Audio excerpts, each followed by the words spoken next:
का सबसे बड़ा फेस्टिवल। ये इतना बड़ा फेस्टिवल है कि मुसलमानों की ईदें जितना पैसा 10 साल में बनाती है, उससे भी ज्यादा पैसा क्रिसमस के सिर्फ 1 साल में बनता है। लेकिन आखिर ये क्रिसमस मनाया क्यों जाता है? क्योंकि आज दुनिया के सबसे बड़े रिलीजन क्रिश्चियनिटी का ये मानना है कि इसी दिन, क्रिसमस के दिन, जीसस ईसा अलैहिस्सलाम पैदा हुए थे। लेकिन अब क्वेश्चन ये है कि अगर यही दिन 25 दिसंबर ईसा अलैहिस्सलाम की बर्थडे है, तो फिर मुसलमान इसे क्यों नहीं मनाते? क्योंकि यहाँ पर एक बहुत बड़ी कंफ्यूजन है। आज से 2000 साल पहले ईसा अलैहिस्सलाम फलस्तीन के एक छोटे से शहर में एक मिरेकल से पैदा हुए। ये वो जमाना था जब फलस्तीन में तो यहूदी आबाद थे, लेकिन यहाँ पर यहूदियों की हुकूमत नहीं थी। हुकूमत उस वक्त की एक बहुत बड़ी सुपर पावर रोमन एम्पायर की थी। जब रोमन एम्पायर अपनी ताकत की पीक पर थी और यहाँ के बादशाह का नाम था सीजर ऑगस्टस, जो रोमन एम्पायर का सबसे ताकतवर बादशाह था। और इसके नाम को, ऑगस्टस को, आज हम सब बहुत अच्छी तरह जानते हैं, क्योंकि इसी ऑगस्टस के नाम पर साल के एक महीने का नाम भी रखा गया। जैसे ही ऑगस्टस अपनी ताकत की पीक पर पहुंचा, उसने वही गलती की जो हमेशा हर बादशाह इस पोजीशन पर पहुंचकर करता है। ऑगस्टस अपने आप को एक आम इंसान की बजाय एक खुदा, गॉड कहलवाने लगा और पूरे रोमन एम्पायर में लोगों से अपनी इबादत करवाने के लिए अपने नाम के टेम्पल्स बनवाए। अगर हिस्ट्री को देखा जाए, जब भी कोई शख्स इस लेवल की ताकत तक पहुंचता है, तो अल्लाह उसके गुरूर को तोड़ने के लिए बिल्कुल मूसा अलैहिस्सलाम की तरह एक माइटी प्रॉफिट भेजता है। तो इसी सीजर ऑगस्टस के दौर में ईसा अलैहिस्सलाम पैदा हुआ। ईसा अलैहिस्सलाम भी यहीं पर रोमन एम्पायर के अंडर फलस्तीन में यहूदियों के साथ बड़े हुए। लेकिन ईसा अलैहिस्सलाम बचपन से अपनी एज के बाकी सारे नॉर्मल बच्चों से बहुत ही डिफरेंट थे, क्योंकि बचपन में एक बार ईसा अलैहिस्सलाम अपनी माँ मरियम के साथ एक बाजार में घूमते घूमते कहीं गायब हो गए और काफी ढूंढने के बाद भी वो पूरे बाजार में कहीं नहीं मिले। तो आखिर उनकी माँ उन्हें ढूंढते ढूंढते यहूदियों के एक टेम्पल की तरफ गई, जहाँ पर उन्होंने देखा कि यंग ईसा अलैहिस्सलाम उस वक्त के बड़े यहूदी उलमा के साथ डिबेट कर रहे थे। और उनके क्वेश्चंस को सुनकर यहूदी स्कॉलर्स के चेहरे बिल्कुल गुस्से से भरे हुए थे, क्योंकि उनके सामने ऐसे क्वेश्चंस करने की अब तक किसी में जुर्रत नहीं थी। इसी तरह ईसा अलैहिस्सलाम फलस्तीन में बड़े होते गए और आगे जाकर उन्हें अल्लाह की तरफ से एक बहुत ही यूनिक पावर मिली, जिसमें वो किसी भी बीमार शख्स को सिर्फ एक उंगली के टच से बिल्कुल ठीक कर देते थे। और अपनी इस पावर को यूज करके ईसा अलैहिस्सलाम गरीब लोगों की मदद करने लगे। और जैसे जैसे लोगों को ईसा अलैहिस्सलाम की इस ताकत का पता चला, तो वो दूर दूर से ईसा अलैहिस्सलाम के पास आने लगे। और इसी तरह आहिस्ता आहिस्ता ईसा अलैहिस्सलाम की पॉपुलैरिटी पूरे फलस्तीन में फैलने लगी। आखिर ईसा अलैहिस्सलाम इतने फेमस हो गए कि वो जिस भी शहर की तरफ जाते थे, वहाँ के सारे लोग उन्हें वेलकम करने के लिए उस शहर से बाहर निकल आते थे। और ईसा अलैहिस्सलाम अपनी पावर से उन सब की बीमारियां दूर कर देते थे। यहाँ तक तो सब बिल्कुल ठीक था, लेकिन आहिस्ता आहिस्ता ईसा अलैहिस्सलाम अपने फॉलोअर्स को बिठाकर उनके सामने स्पीचेस करने लगे। और इन स्पीचेस में वो बार बार लोगों को ये समझाने लगे कि आज हमारे इस रिलीजन को सिर्फ और सिर्फ इन यहूदी स्कॉलर्स ने तबाह किया, जो अपने टेम्पल्स में बैठकर सिर्फ गरीब लोगों से चंदा जमा करते हैं। और सिर्फ कुछ पैसों के लिए यही स्कॉलर्स तौरात की आयत को चेंज करके अपनी मर्जी के फैसले लिखते हैं। और हर स्पीच में बार बार ईसा अलैहिस्सलाम यहूदी स्कॉलर्स को मुनाफिक कहकर पुकारने लगे।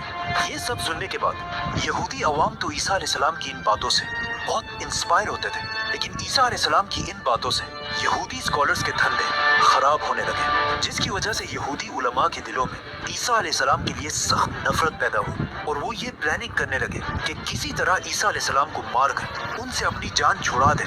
लेकिन सुपर पावर रोमन एम्पायर की हुकूमत में ऐसा करना इम्पॉसिबल था। लेकिन ये सब भी बहुत जल्द बदलने वाला था,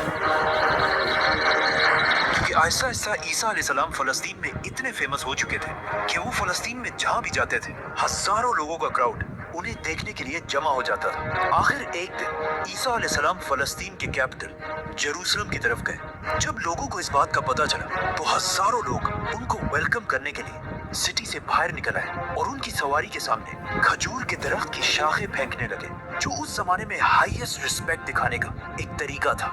रोमन एम्पायर के जनरल्स ये सब देखकर हैरान हो गए कि आखिर ये कौन आ रहा है जिसे लोग बिल्कुल एक बादशाह की तरह रिस्पेक्ट दे रहे हैं। नाउ ईसा अलैहिस्सलाम की ताकत को देखकर रोमन एम्पायर के जनरल्स उनसे डरने लगे और यहूदी उलमा तो उनसे पहले ही नफरत करते थे। तो अब ये दोनों मिलकर ईसा अलैहिस्सलाम को मारने की साजिश करने लगे, जिसके बाद ईसा अलैहिस्सलाम ने अपने सबसे क्लोज 11 या 12 फॉलोअर्स के साथ अपना आखिरी डिनर किया और फिर अल्लाह ने उन्हें आसमान की तरफ उठा लिया। लेकिन क्रिश्चियंस का मानना है कि इसके बाद उन्हें मार दिया गया। अब ईसा अलैहिस्सलाम तो दुनिया से चले गए, लेकिन यहाँ फलस्तीन में उनके 11 फॉलोअर्स ने फैसला किया कि वो ईसा अलैहिस्सलाम की टीचिंग्स को पूरी दुनिया तक पहुंचाएंगे। तो सबसे पहले इन फॉलोअर्स ने यहूदियों को कन्विंस करने की कोशिश की, लेकिन ऑफ कोर्स यहूदियों ने ईसा को नहीं माना, तो इनको क्या मानेंगे। तो ये फॉलोअर्स यहूदियों को छोड़कर दुनिया के बाकी लोगों तक ईसा अलैहिस्सलाम का मैसेज पहुंचाने लगे और यहूदियों के बिल्कुल ऑपोजिट बाकी दुनिया में क्रिश्चियनिटी बहुत तेजी से फैलने लगी। और इन्हीं नए फॉलोअर्स में से एक का नाम सेंट आज की दुनिया की क्रिश्चियनिटी में सेंट पॉल का सबसे बड़ा रोल है, क्योंकि पॉल से पहले लोग ईसा अलैहिस्सलाम को सिर्फ एक पैगंबर और अल्लाह का बंदा समझते थे, लेकिन पॉल ने पहली बार दुनिया में एक कॉन्सेप्ट लाया कि ईसा अलैहिस्सलाम कोई आम इंसान नहीं बल्कि अल्लाह के बेटे और खुद भी एक खुदा थे। आज पूरी दुनिया के क्रिश्चियंस ईसा अलैहिस्सलाम को खुदा मानते हैं और इस सब की शुरुआत इसी पॉल से हुई थी। हालांकि पॉल अपनी पूरी जिंदगी में ईसा अलैहिस्सलाम से कभी मिला ही नहीं था। पॉल और उसके फॉलोअर्स की वजह से Aahista Aahista Christianity Roman empire में फैलती गई, लेकिन यहाँ पर मसला ये था कि रोमन एम्पायर का रिलीजन क्रिश्चियनिटी के बिल्कुल ऑपोजिट था और वो उस जमाने में जुपिटर की इबादत किया करते थे। तो रोमन एम्पायर की इस अवाम को इम्प्रेस करने के लिए उस जमाने के क्रिश्चियंस ने अपने रिलीजन में कुछ चेंजेस किए। नंबर 1, उन्होंने ईसा अलैहिस्सलाम के नाम को चेंज करके एक कॉमन रोमन नाम रखा, जो आज इंग्लिश में जीसस बन चुका है। नंबर 2, रोमन एम्पायर के लोग ज्यादातर यूरोपियंस थे, मतलब बिल्कुल गोरे थे, और ईसा अलैहिस्सलाम फलस्तीन के होने की वजह से थोड़े ब्राउनिश थे। और उस जमाने के व्हाइट लोग अपने आप को बाकियों से बहुत ऊपर समझते थे। तो अब इन्हें इम्प्रेस करने के लिए उस जमाने के क्रिश्चियंस ने जीसस की पेंटिंग्स बनाना शुरू की, जिसमें जीसस को बिल्कुल यूरोपियंस की तरह व्हाइट दिखाया गया। मतलब ये दुनिया में आज जीसस की सबसे पुरानी पेंटिंग है। जीसस की यही पेंटिंग्स आज दुनिया की सबसे फेमस पेंटिंग्स हैं, क्योंकि आज से कुछ ही साल पहले जीसस की एक पेंटिंग दुनिया में सबसे महंगी बेची गई।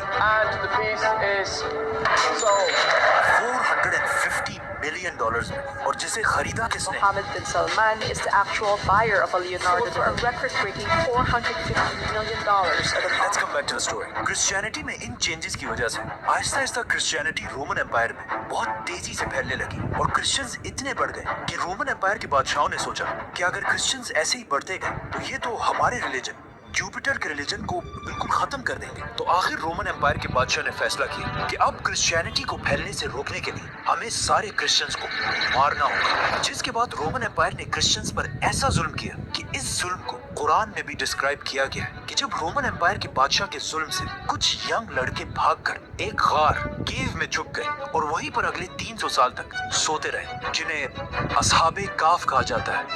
रोमन एम्पायर के इस सारे जुल्म के बाद भी क्रिश्चियंस अपने रिलीजन से पीछे नहीं हटे, बल्कि इन सारे जुल्मों से क्रिश्चियनिटी और भी तेजी से फैलने लगी और दुनिया के हर कोने तक पहुंचने लगी, यहाँ तक कि ये रिलीजन पहली बार इंडिया तक भी पहुंचा। आखिर ईसा अलैहिस्सलाम के 300 साल बाद क्रिश्चियनिटी इतनी पावरफुल हो गई कि रोमन एम्पायर के एक बादशाह कॉन्स्टेंटीन द ग्रेट ने अपने रिलीजन को छोड़कर क्रिश्चियनिटी में कन्वर्ट हो गए। तो अब जब बादशाह ही क्रिश्चियन बन गया तो रोमन एम्पायर के सारे हालात बिल्कुल बदल गए और अब तक जो जुल्म क्रिश्चियंस पर किया जाता था उससे भी ज्यादा जुल्म जुपिटर के रिलीजन के फॉलोअर्स पर किया जाने लगा, क्योंकि उस जमाने का रूल था कि जो रिलीजन बादशाह का होगा वही पब्लिक का भी होगा। तो अब रोमन एम्पायर अपने पुराने रिलीजन को जबरदस्ती दुनिया से खत्म करने लगे, लेकिन ये भी कोई आसान काम नहीं था, क्योंकि जुपिटर को मानने वाले भी इतनी आसानी से अपना रिलीजन छोड़ने वाले नहीं थे। तो अब यहाँ पर अगेन रोमन एम्पायर ने क्रिश्चियनिटी को दोबारा बदलने की कोशिश की और अपने पुराने और नए रिलीजन को एक दूसरे के साथ मिक्स करने लगे, और यही से पहली बार क्रिसमस का कॉन्सेप्ट आया। जैसे कि रोमन एम्पायर के रिलीजन में हर साल दिसंबर में अपना सबसे बड़ा फेस्टिवल सैटर्नेलिया मनाते थे, जिसमें वो अपने खुदा सैटर्न की इबादत करते थे। और उनके इस फेस्टिवल में एक चीज सबसे इंपॉर्टेंट थी, पाइन ट्रीज, क्योंकि दिसंबर में यूरोप की सर्दी की वजह से सारे दरख्त बिल्कुल सूख जाते थे और सिर्फ पाइन ट्री अपनी जगह पर मजबूती से खड़ी रहती थी, जिसे वो एक बहुत ही होली चीज समझते थे। और हर फेस्टिवल में इसी दरख्त के एक शाख को अपने घर में लाकर सजाते थे। तो अब रोमन एम्पायर ने अपनी पूरी सल्तनत को एक रिलीजन में जमा करने के लिए अपने पुराने रिलीजन से फेस्टिवल्स उठाए और अपने नए रिलीजन से जीसस क्राइस्ट और इन दोनों को मिला दिया और कहा कि जीसस क्राइस्ट दिसंबर के महीने के आखिर में पैदा हुए थे और सारे क्रिश्चियंस को हुक्म दिया कि इस दिन को 25 दिसंबर को बिल्कुल पुराने रिलीजन की तरह जीसस क्राइस्ट की बर्थडे मानकर सेलिब्रेट किया जाए। और इसी तरह इन दोनों रिलीजन्स को मर्ज करने के बाद अब पूरी रोमन एम्पायर क्रिश्चियनिटी में कन्वर्ट हो गई। लेकिन आज दुनिया का कोई मुसलमान भी इस दिन को सही नहीं मानता और कुरान में भी ईसा अलैहिस्सलाम की पैदाइश की स्टोरी बिल्कुल ऑपोजिट है, क्योंकि कुरान में है कि जब ईसा अलैहिस्सलाम पैदा हो रहे थे तो उनकी माँ मरियम के पास सिर्फ एक खजूर का दरख्त था जिस पर उन्हें हुक्म दिया गया कि घबराओ मत और इस खजूर के दरख्त को हिलाओ ताकि इससे तुम्हारे लिए ताज़ा खजूर गिर सके और तुम्हें ताकत मिले। खजूर का दरख्त। अब मसला ये है कि दरख्त पर खजूर तभी बनते हैं जब सख्त गर्मी का मौसम हो, which means according to Quran ईसा अलैहिस्सलाम की पैदाइश जरूर गर्मी के महीनों में हुई होगी और दिसंबर का तो कोई सवाल ही पैदा नहीं होता। और ये सिर्फ कुरान में ही नहीं बल्कि क्रिश्चियंस भी ये मानते हैं कि उन्हें ईसा अलैहिस्सलाम की पैदाइश के सही दिन का पता We नहीं don't है। really know for sure when Jesus was born. जो भी हो, अब पूरी रोमन एम्पायर क्रिश्चियनिटी में कन्वर्ट हो चुकी थी और जैसे ही रोमन एम्पायर के लोग क्रिश्चियंस बने, ये वही टाइम था जब अल्लाह ने असहाबे काफ को अपनी लंबी नींद से उठाया और उन्होंने उठकर एक दूसरे से पूछा कि हम ज्यादा से ज्यादा कितने वक्त तक सोए होंगे। तो उनमें से एक ने कहा कि एक या आधा दिन।